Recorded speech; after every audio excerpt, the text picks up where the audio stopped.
Um, well, welcome everybody to this Mosaic of Faith um, event. This is our first one that we've had in a few months, but this is a series of events that the Wyoming Interfaith Network has put on over the course of the last, gosh, how many years now? It's been 2 or 3 years that we've done this. And what we try to do is just highlight the religious diversity within the state of Wyoming and to celebrate that religious diversity and in some ways to demonstrate interfaith conversations in such a polarized time that we have in our country and in our own communities.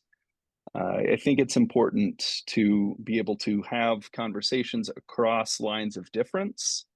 And this tonight showing this conversation across the lines of difference of religion, even though I view our guest here, Dr. Lou Farley, as a sort of spiritual companion to me, even though he comes from a different faith tradition. As I said, my name is Reverend Jordan Bishop. I'm here in Lander, Wyoming, and I'm the rector at Trinity Episcopal Church on behalf of the Wyoming Interfaith Network. And with that, I will go ahead and have my friend Lou tell us about yourself. Introduce yourself to the folks that might not know you here. Hi, everybody. Thanks for coming tonight. I'm Lou Farley. I am the spiritual director at Hospice of Laramie. I began volunteering for hospice about 12 years ago and was running a counseling private practice for 30 years in the same office, literally with the same pictures hanging on the wall for 30 years. I just figured new clients would never know that was sitting there in 1991 on that wall. And it worked great. And we raised our family with that work. And about 12 years ago, I started volunteering. I was always looking for ways to diversify my experience, both professional and avocational. And about 12 years ago, I started volunteering for hospice as a time of death volunteer. And I was on a team. I believe Ron may have been on the team also. When someone died out in the community, we didn't have an inpatient facility at that time. We would get called at night. And if it was your on-call night, you would go to the house. It wasn't psychotherapy, it wasn't counseling. It was just be an ear and let people share whatever they need to share on a night that they were grieving the death of a loved one. So I did that for about 7, 8 years. And I was getting ready to retire. I'm 64. I was 60 at the time. I was going to retire from my private practice. And I said to my wife privately, if I'm an egg, I'm over fried. I'm gonna go ride my bicycle and go hike around with my dog and stuff and just enjoy. And the same exact week that I privately said that to my wife, hospice came to me and asked if I would come on in this role. And I never blinked. And I said, yeah, I'll do that for you. And have been there ever since. It started off as a 10 to 12 hour a week position. And now I was just telling Jordan before we started, I work about 45 hours a week as a spiritual director and love most minutes of it. For sure. Well, thanks for that short introduction, Lou. How did we meet? How did we connect initially, Lou? I Was think that you owed me we lived in money. Laramie? I think you owed me money. Oh, And, that's right. and That I sounds wrote you right. for it. Yeah, And then you said, I can't afford a stamp. So can I show up at your house? I said, sure. I think that's how we did it, Jordan. that But makes sense. I don't remember Yeah, perfectly. No, I yeah. don't remember either, but I'll tell you, it is such a joy having met you and then getting to know you better. It's absolute pleasure in my life. Well, thank you. I've connected with Lou, when I lived in Laramie, and had him come and speak to my when I was the head of the Canterbury fellowship, the college community for Episcopal students at the University of Wyoming.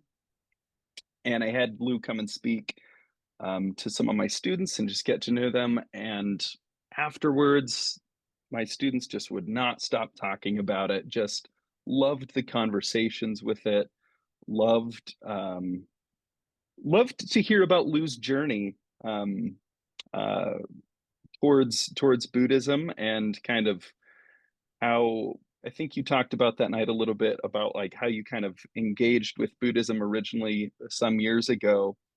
And so I'd like to ask you about that tonight. If you'd share a little bit with us, what was your if you would mind talking about a little bit of your religious upbringing and kind of how you came to be a Tibetan Buddhist. Sure. Um, I was raised Catholic, not very strictly. I was probably the most strict Catholic in my entire family, my immediate family, and came to the University of Wyoming from New Jersey when I was 18 to go to school. And the first book I ever purchased at the university bookstore, I can't remember the exact title, but it was Philosophy of Eastern Thought. And I wasn't taking an Eastern philosophy course, but I looked at that book and I said, okay, I'm going to buy that book. I probably took it from a student who actually needed it. And I purchased the book and started reading it. And the Eastern way of understanding ourselves and life and relationship and suffering and joy made a lot of sense to me, more sense than any other um, philosophy or lineage that I had been exposed to up to that time. And I started reading it. Well, that was 1978. There wasn't a lot of Buddhist literature in this country at that time translated into English or any language. And so I did the best I could, just reading Taoism and Eastern thought, and I just always resonated with it. And then maybe 25 or 30 years ago, I they started actually publishing Tibetan literature, and I would pick it up, and it just made Tibetan Buddhist literature made so much sense to me. It just seemed true to me, just naturally true to me. And so I've been studying it ever since. About 20 years ago was the first time that I actually got engaged with uh, people who became my root gurus. And I have a root guru in Los Angeles, Lama Tupten. He is from Tibet, and I have a root guru, Drupan Rinchen Dorji, who's in Chicago, and he's from Tibet. And all my teachers are from Tibet. I don't have any Western Buddhist teachers. And for 20 years, I've studied with these men and practiced with them and have found it to be a significant source of understanding for me and meaning and joy. I am an ordained Buddhist man. I was for 15 years.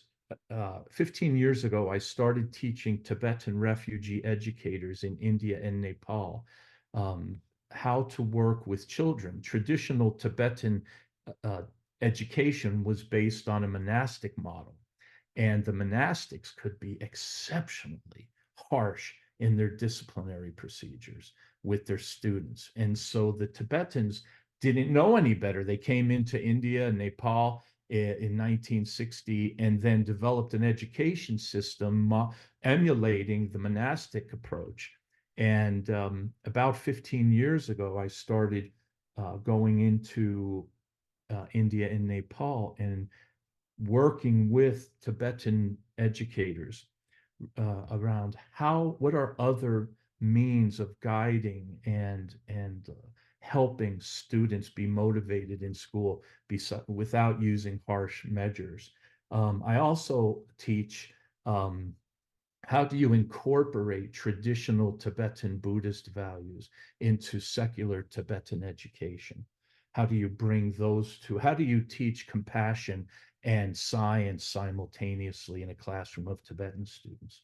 And so I've taught all over northeastern India and into Nepal, and wrote a book called uh, Spark into the Students' World that was Of course, I wrote it in English. It was published originally in English and distributed to all the Tibetan refugee camps in India and Nepal in English. And then they realized very few people speak English. So that book is probably gathering a lot of dust or whacking a lot of flies in India. So they're in the process as we speak of translating it into their native language. And I'll be going back. I expect to be going back once a year and continue that training for those refugee camps. And so I was about 12, 14 years ago, I was ordained as what is referred to as an upasaka in the Trikunkagyu lineage of Tibetan Buddhism in Dehradun, India, that occurred. And it's a very simple set of vows that I took. There are 5 vows that I took, and I live within those. And the vows are mostly the purpose of the vows, the meaning is to keep our minds in daily life focused on the Buddha's teachings and compassion and generosity and loving kindness. And so they're very simple 5 vows, but they do resonate consistently in a day to keep you centered on what you're trying to get accomplished in your practice. Mm. You know, as you were talking about kind of your journey of finding that book and then reading more literature uh, and it just kind of pulled you in over time more and more. It reminded me of a quote from Jane Fonda, actually, of all people, where she talks about her connection with the divine, and she said, "I feel a presence." And I think the words that she used was a reverence humming within me. There was a Beautiful. reverence humming within me, Yeah. and that kind of, yeah, I just heard that a little bit in what you were saying. Is that a right description of kind of? You know, I'm a white kid born in Cliffwood Beach, New Jersey, raised as a Catholic. How life moved within me and around me in such a way to magnetize me to a practice, a tradition, a lineage, a history, a culture that doesn't resemble New Jersey, except in the most superficial ways. Um, but there is something that I experienced it as, I didn't know it at the time. I'm an 18-year-old silly kid. Something said to me, pick up that book and start reading that book. There is something that I experience as a blessed guidance that my heart knows when it's being magnetized in a particular direction. And then my viscera, my mind, my speech, my body begins to resonate with that intention without a lot of conscious effort. Matter of fact, there's when it's happening, there's very little conscious decision making. It's like, oh no, you just do that. That's the most natural thing to do. So just do it and see where you are. That's how I've experienced my introduction and sinking into Trikunkagyu lineage. That was the most Buddhist way of explaining that you could possibly have given. I can't imagine why, Jordan. Oh, well, and what I mean for others that don't know what I'm saying is that, it was you described it as a sinking in, right? Like that it wasn't necessarily like your own struggle or your own effort, but something, it was just like a puzzle piece that already fit and it Yeah. was already flowing through. And then over time, you just recognized it. Am I right in saying that? Yes, and not to get too wooey wooey, but we Buddhists are quite aware. When I teach in India, the communities in which I teach, we all recognize it's not the first time I've been with those people, and they've been with me. And so this birth in Cliffwood Beach, New Jersey, uh, was the veil was thin enough for me to be able to recognize familiar uh, sources of wisdom from previous lives that just were more natural to me than this Western New Jersey icing on the cake. Right. So let's get into that a little bit, because the next kind of like line of uh, questions that I kind of wanted to dive into with you is just talking a little bit about what Buddhism is for you. Now, obviously, understanding that you come from a particular strand in Buddhism, you're not speaking for all Buddhists, but you're speaking from your own experience in your own tradition and your own way of being. Um, so, I, I mean, I know this could be a whole course and lifetime of learning, um, but if you wanted to share a little bit about um, what what does what does being a Buddhist mean to you? What does that look like to you? How does that play out in your life in Laramie, Wyoming? There are so many different levels that that could be answered, Jordan. Let me see.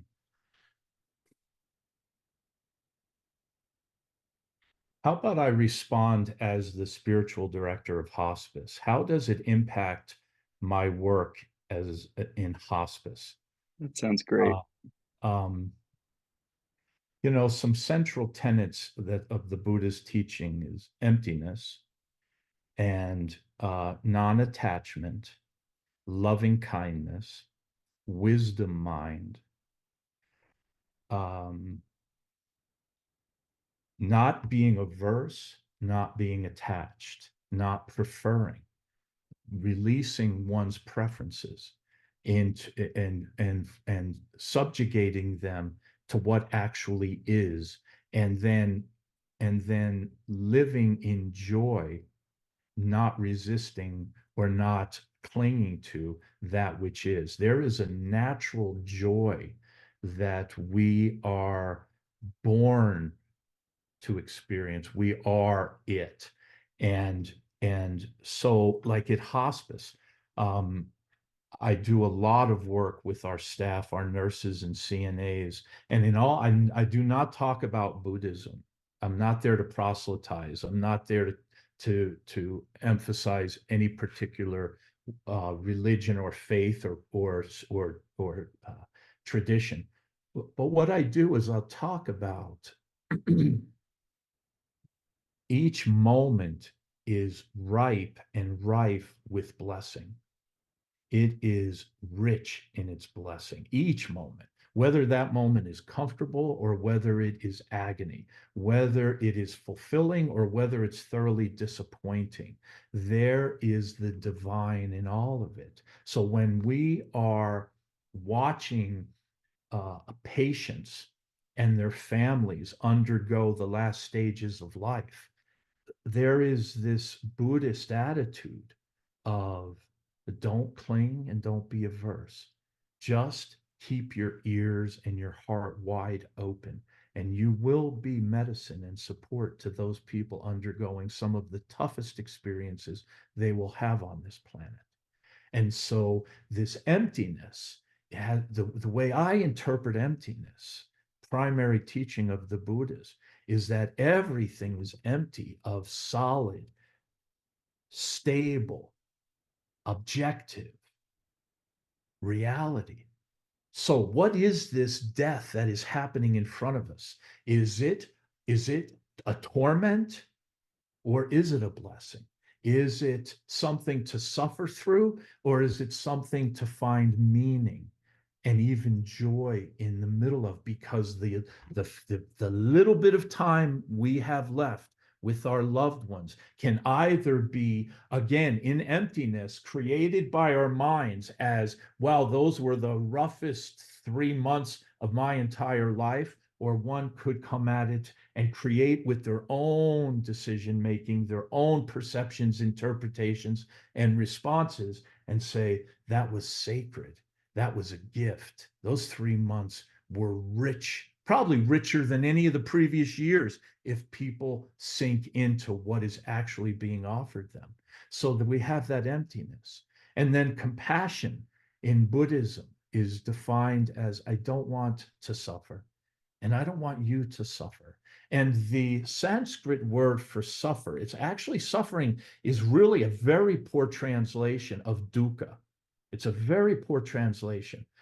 Really, what dukkha is translated as suffering, is more accurately is defined as discontented sorrow. Discontented sorrow is dukkha. Okay, so this capacity to be present for our patients and their families, as nurses, CNAs, as social workers, as volunteers. Ron's a magnificent volunteer at hospice. When we are present for the moment in emptiness, we get to decide what our experience is. And we get to influence, not control, but we get to influence other people's perceptions, interpretations, and response to these precious moments. Then we can find a meaning and a stability and a basis for compassion. I don't want to have discontented sorrow. And really, there is no basis for you to experience discontented sorrow if one is willing to not create it. So that's my Buddhism in a nutshell in hospice. The other thing, the other aspect of living in Laramie is my work 10 hours a day. Most days I work 10 to 11 hours a day. The practice of meditation, of concentration, I cannot afford to get slovenly in my thought process, walking into 12 people's dying homes where people are dying. I don't have the luxury of kind of skating in semi-focused for my own well-being and to be of any assistance to them. I cannot afford to walk in half-cocked. So 11 hours a day, there is a consistent meditative practice of compassion and loving kindness. Loving kindness is, I want, and I would offer you a contented heart, a peaceful heart. And so it's a beautiful opportunity to practice 10, 11 hours a day with that. And there's nothing that I've ever done in my life richer than this.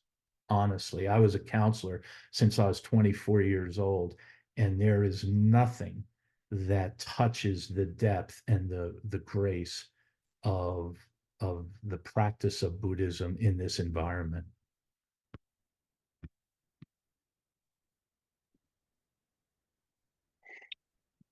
What I thank you for that, by the way.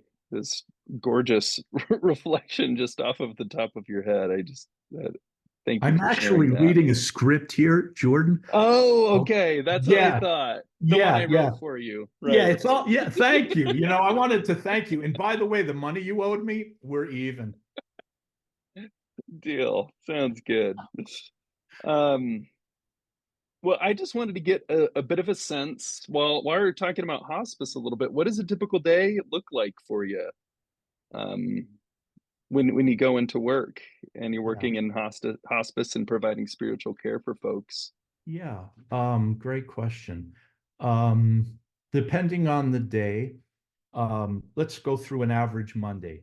On Monday, I show up at work about 8:45, and we have what is called spiritual beginnings in the sanctuary. And any staff that wishes to, it's always voluntary. If your heart calls you, if your heart magnetizes you to that spiritual beginnings, you come. If it doesn't, I take no offense. I'm fine with all of it.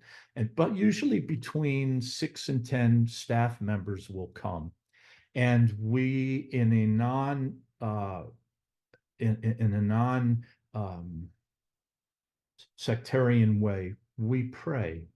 And we pray for the alleviation of suffering and our own focus, our own compassion. Let's honor our compassion. Let's honor our commitment to this work. Let's honor our teamwork. And so we do that. And then I give a little teaching, usually once a week. I put on behind the nurses station a little mnemonic sign. This one was, gratefulness is the seed of courage. Okay, that sits for a week, that sits behind the nurses station. I want patients to walk up. I want family members to walk up and go, what does that mean? And why would somebody say that? Okay. And the nurses can see it every day.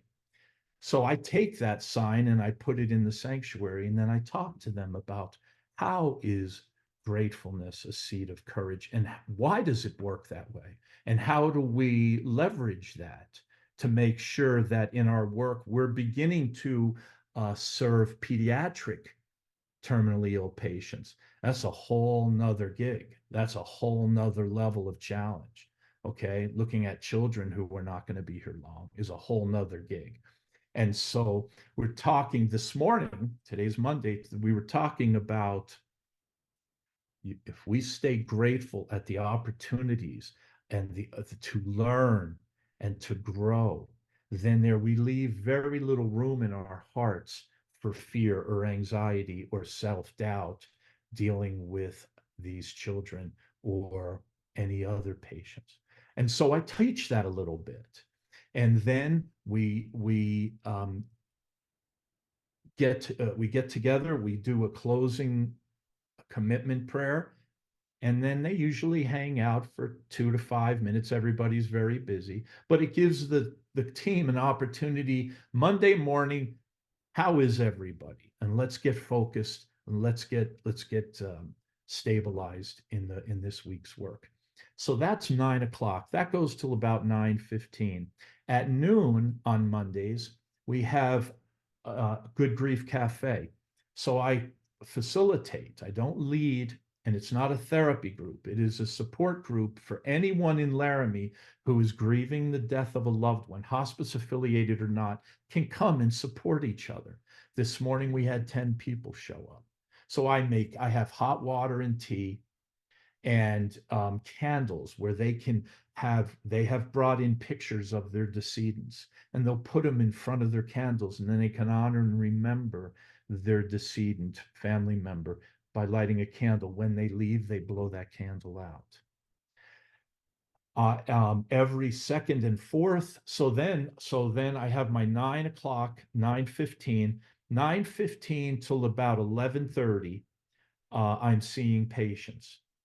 So I may be in the house and just checking in and saying, how are you doing? If there are family members there, are there any ways I might help you?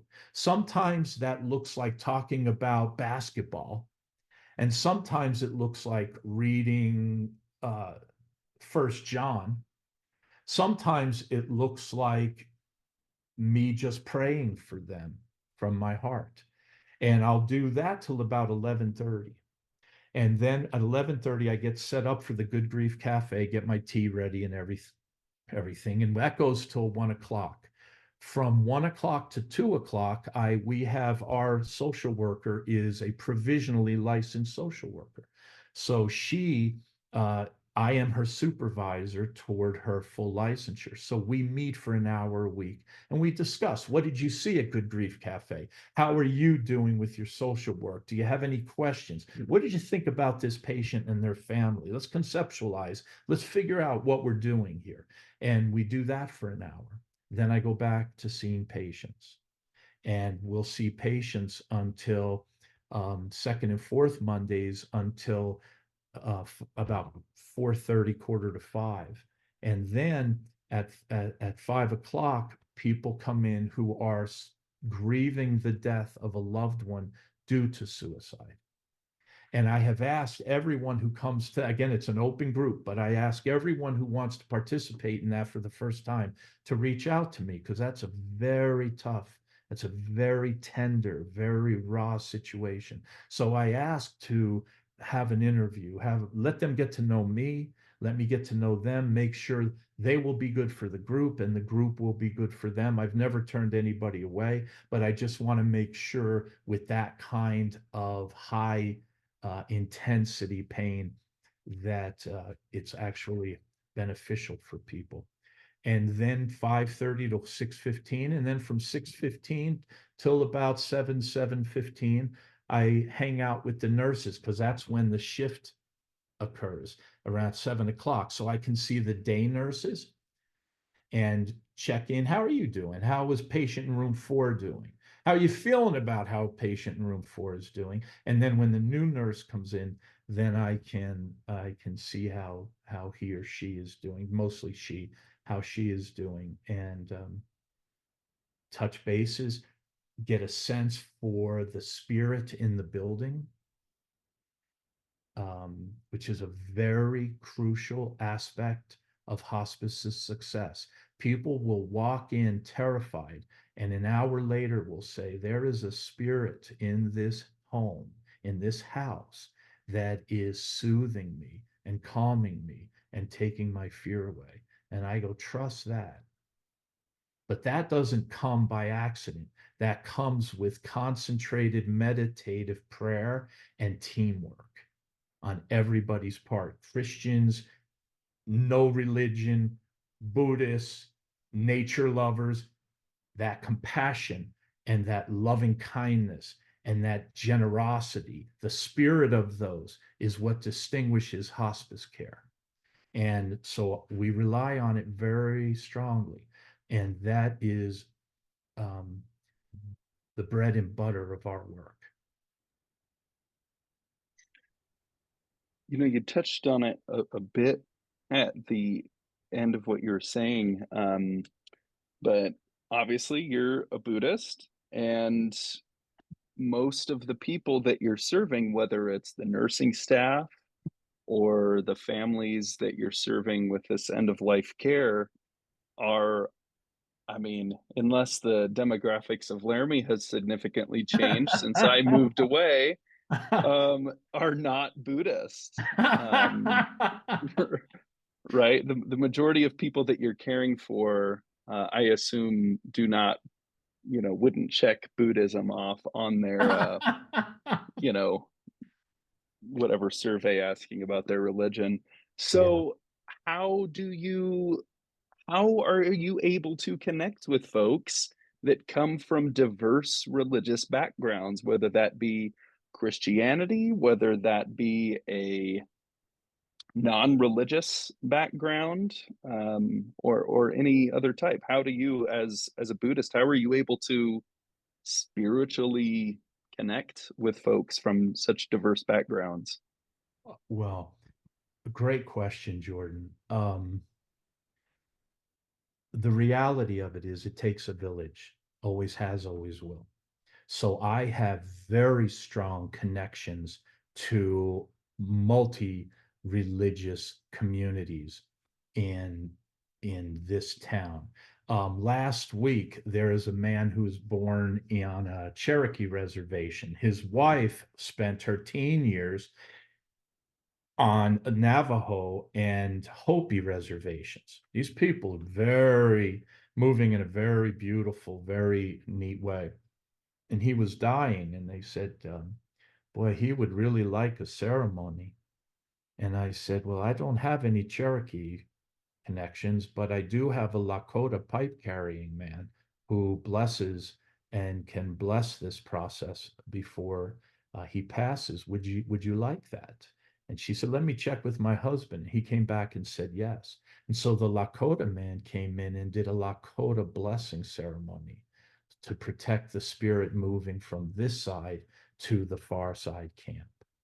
And it's, I have seen it multiple times where it is strong medicine.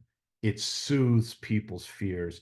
It acts as a calming, stabilizing, trustworthy process. And so he was in, TJ Murphy was in last week helping me out. I have LDS, I have Episcopalians, I have Unitarians, I have every branch, Catholics, I have every branch. And the key is that every one of them is legitimate to me. Any major force in this world with its primary concern is the engendering of compassion and loving kindness is a true religion to me. I just happen to resonate with Buddhism, but it is a true religion. Compassion, when in my understanding, when Christ said, spread my name all over the world, name was compassion. God is a spirit. Name was compassion. Name is loving kindness. If people objectify Jesus and become tribal and possessive and superior in the objectification of compassion and loving kindness, then they lose Jesus's message. So, staying God is spirit, Jesus is the Son of God, has no conflict with my Buddhism. Any compassion, any force, any clear force of compassion and loving kindness is valid. So when I pull out 1 John or I pull out a psalm, I am praying with all my heart for those people, knowing that that force is real in the universe. There are different languages expressing different intonations of that force, but I have no problem with compassion and loving kindness being the ultimate truth, the ultimate medicine, the ultimate savior, the ultimate refuge. So when I'm praying 1 John or Psalms with somebody, I'm fully present. If somebody says to me, you're a nice guy, but I want my Episcopalian priest to come in and pray. I have no offense to that. Let me call them. I have so many phone numbers. Let me call them. And I am so grateful that the village is willing to jump in almost instantaneously and come in and help people find peace before they pass.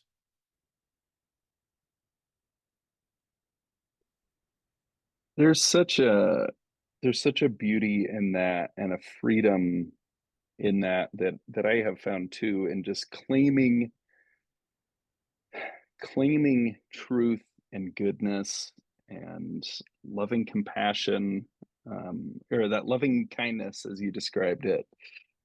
There is such a freedom that comes with being able to claim that, despite the tradition, right?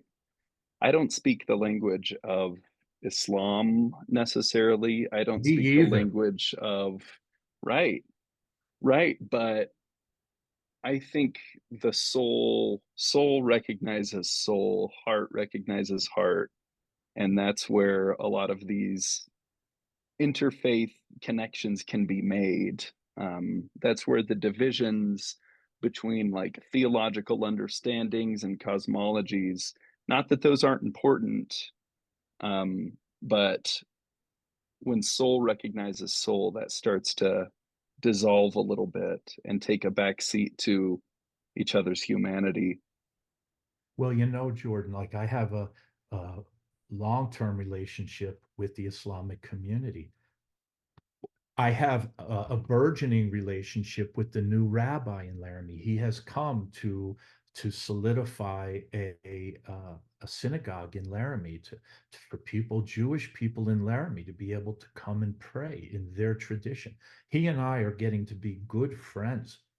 He's lent me books. I've read books, beautiful books about mystical Judaism, and I am not the guy. If a Jewish person walks in and says, I need service, I'm calling rabbi. If an Islamic person comes in, I'm calling them. I am not everything to everybody. My recognition that compassion and loving kindness are the truth has its limitations. There are beautiful differentiations among these traditions that I can't cross all of them. And so I just have a lot of phone numbers in my on my phone. Takes a village. It It does takes a take, village. and I'm so grateful.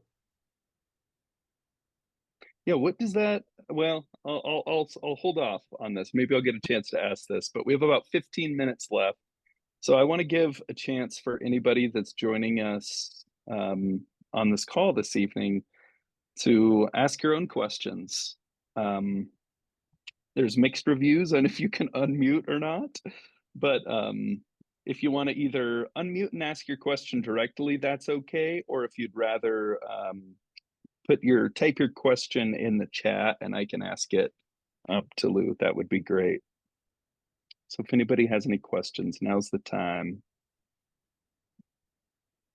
And while people are okay, Ron, I'm unmuted. you're on the horn. Great, Okay, Ron. Oh, we got well, I really like your description of hospice. To me, I find hospice in the Laramie Hospice to be one of the most delightful places in town. And when I tell people that, they get completely shocked. But every time I go in there, there's this feeling of upliftedness from all of their participants, from the nurses, the CNAs, and everything. Uh, you know, I've been a hospice volunteer since 1996, and I wouldn't be doing this if it wasn't such an uplifting organization. Agreed, Ron. what has helped cultivate that over the years? And Ron or Lou, either of you can answer that. But I think that's such an important thing that all of our communities, wherever we are tonight or whoever we're watching this, that we're seeking out is just like the sense of openness and um, just kind of this sense of uh, authentic spirituality that seems to flow through that space. Well, I think it really is partially tied to the nurses and the CNAs. They're just such warm-hearted people. One of the things that happened last, I think it was October, one of the patients told one of the nurses, you know, before I die, I'd like to have some more. So the next day they got a fire pit outside and we cooked s'mores for all the patients. And this woman who wanted her one last s'more ended up with marshmallows all over her face. But boy, was she happy. And I see that happening all the time. They go out of their way to help these people with all their the desires and wishes. And the small part I play in that, Jordan, is helping maintain focus on the seeds of that kind of spirit. Um, if you hear what Ron is sharing, the we we spend a lot of time bringing our focus back to generosity and and patience and joyous perseverance. These are not easy jobs to hold down year in and year out. And there is a joyous perseverance. There is a concentration that both as a community and as individuals that we need to be able to maintain to hold our footing against the strong winds of death and dying. And so this generosity and this patience, we're constantly supporting each other's watering of those plants so that the garden looks beautiful to those coming in terrified and not knowing what they're stepping into.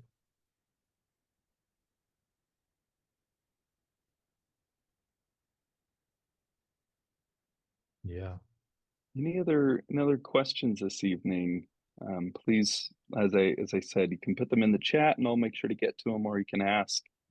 While we're giving folks maybe a chance to get those out. So You've Jordan, I will mentioned, share something with you. yeah, go ahead. How that looks in practice. Let's talk about patience, Sure. how that looks in practice, okay? What is essential? Nationally, hospices have extremely high rates of turnover. Okay. People come in, they last 18 months. They are going to a hospital that pays them better and doesn't have them watching people dying every day.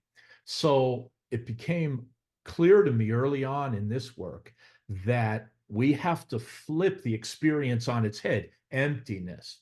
We have to create what it is because the cultural definition, perception, interpretation, response is pretty negative and pretty intimidating. And people bail out right and left. So early on, I realized, oh, we have to use emptiness and flip this on its head. So when we're talking about patience, in Buddhism, patience is the capacity to be uncomfortable emotionally, physically, spiritually, socially, relationally, uncomfortable, and do that which is wholesome for oneself and for others. Okay. So a nurse will come in to my office, and my office door is always open. So people will stop in and they're like, wow, room 3 was really, really tough for whatever reason. Room 3 or room 6 was really tough. And I shut the door and I say, fill me in. And they tell me about that. And always I am flipping that on its head. I may not say it this overtly because people would be feeling like they're talking to a robot or something, but the intention is, are you recognizing your strength? Patience is the ability to be uncomfortable and do that which is wholesome for people in the most vulnerable time of their life, both as patients and as family loved ones. And you are coming into my office bearing forbearance of that pain of seeing these discomforts, and yet you stay, and yet you're skillful, and yet you're effective, and yet you have the sense of communality to come get support. Can you realize how cool you are? Do you realize just how very cool you are? And when they walk out of the office and they go, I'm rocking cool, then that room 3 just turned into a blessing and a motivation to stay hired by hospice. That's the work. Right.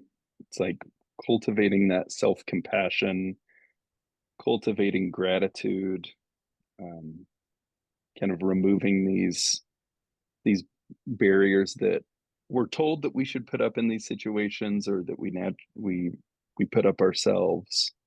Yeah, that's a beautiful example of that. Yeah.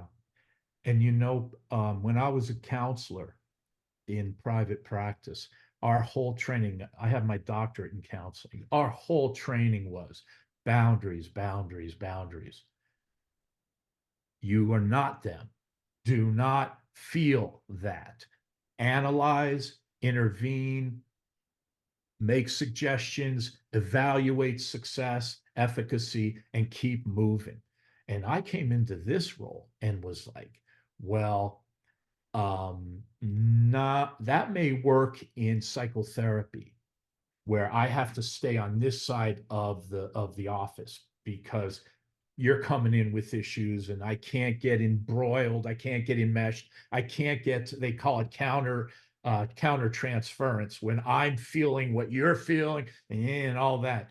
And when I 4 years ago, when I really came into this practice of hospice work, spiritual work at hospice, I realized, well, I had to really reshape the understanding of that.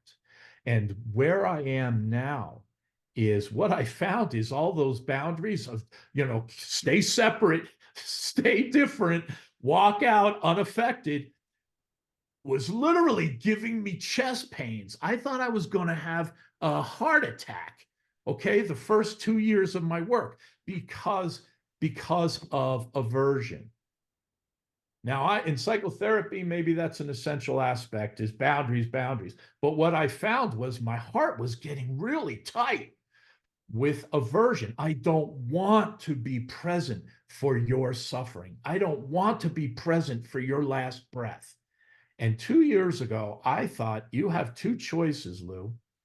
Either quit and go ride your bike like you wanted to 2 years prior, or put down your walls and flow with the spirit of what is occurring in the patient, in the family, in the room, in the hospice house. And sometimes that spirit is very comfortable. And sometimes that spirit is very compassionate. And I teach my nurses that compassion is a self-selected burden. That's why most people aren't compassionate. Even religious people tend not to be compassionate. They tend to solidify and objectify Jesus. And they say, I've got the right belief system because, I've got the right dogma. Why are people so averse to compassion? It's because it's a self-selected, uncomfortable burden.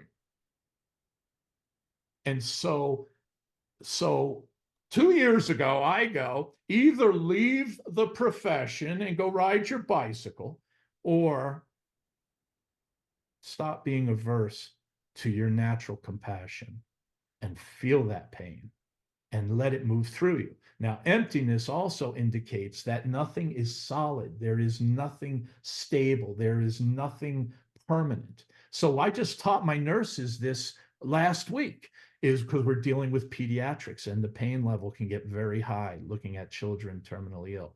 And I said to them, when you breathe, when the medicine, the healing comes from the absorption of people's pain. But you don't want it to be a brick landing right here or right here or right here. It needs to remain wind. You breathe with the people's pain, and then you breathe out compassion.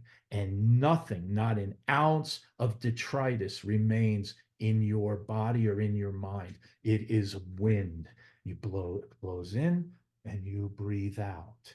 And people will be completely irreligious and experience the blessing of that.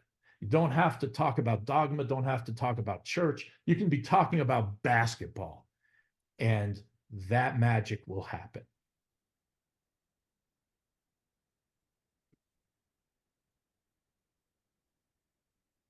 I mean, come on, folks. Where else do we go with that? That was I mean, geez. Thank you so much, Lou. That was a beautiful reflection. Um, I have do we have any? Go I ahead, have Maya. a comment question. Um, I'm working in hospice as a volunteer, and on a very limited basis, and I'm interested in. I think much of what you've been saying is probably the answer to my question, but how do you maintain that meditative um, attitude, approach, and that during the work? Beautiful question. Is your name Maya? Yes. Mhm. Maya, what a beautiful name. Beautiful question. Here we go. What do you have a faith tradition? I'm a Quaker. Oh, beautiful. Okay, Mhm. beautiful. All right. The best I can come up with, and you tweak this however is true to your heart. Mhm. Okay. But if I were making that suggestion, I might suggest to maintain that meditative quality is without verbiage, even without conceptualization, through your nose, breathe in the compassion of Jesus Christ. Through your nose, breathe in the compassion of Jesus Christ. Okay, that compassion, I teach people that, and different people function differently. Some people that becomes a physical emanation where I'll say, put a mist in front of your face. What color is that mist? This is Jesus's compassion now. What color is Jesus? If Jesus's compassion was floating in front of you, what color is it? What texture is it? What shape is it? What temperature is it? Before you walk into a patient's house or a patient's room, I say to people, if you would like to, form a mist of Jesus's compassion and breathe that in through your nose. And just like oxygenation, picture it moving from the top of your head, oxygenating, compassionating, all the way to the tips of your fingers, all the way through your body to the bottom of your feet. Breathe in that compassion without commentary. Breathe it in. And when you breathe out compassion. Before you walk into the room, be very clear that neither Jesus nor you want those people to have discontented sorrow in their hearts. And you breathe that out to them.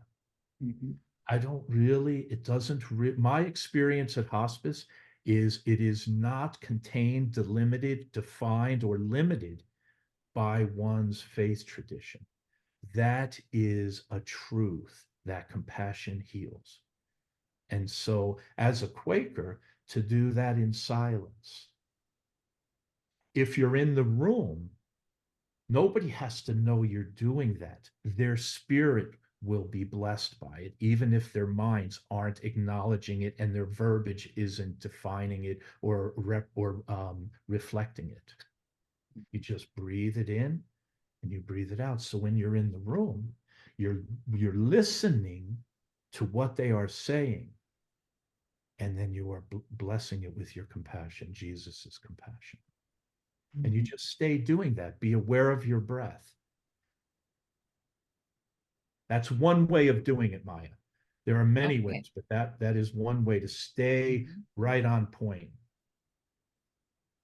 Thank you. You're welcome. That's a great question. Thank you.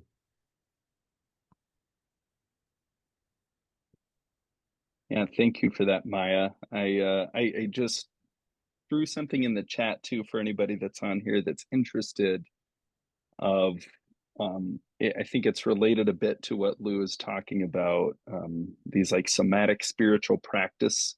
It's an article by a professor of mine that I'm working with right now on spiritual care and trauma, and so it's echoes a lot of what Lou is saying. And so if anybody's interested in that, I encourage you to read it. But any more questions for us? We're at 8:01, but I'm sure Lou would be happy to answer one more question before he goes straight to bed so he can get up and start a schedule in the morning. No, actually, we got a hot tub. I call it my hot spring. And it's been raining all day. I'm going to go sit out.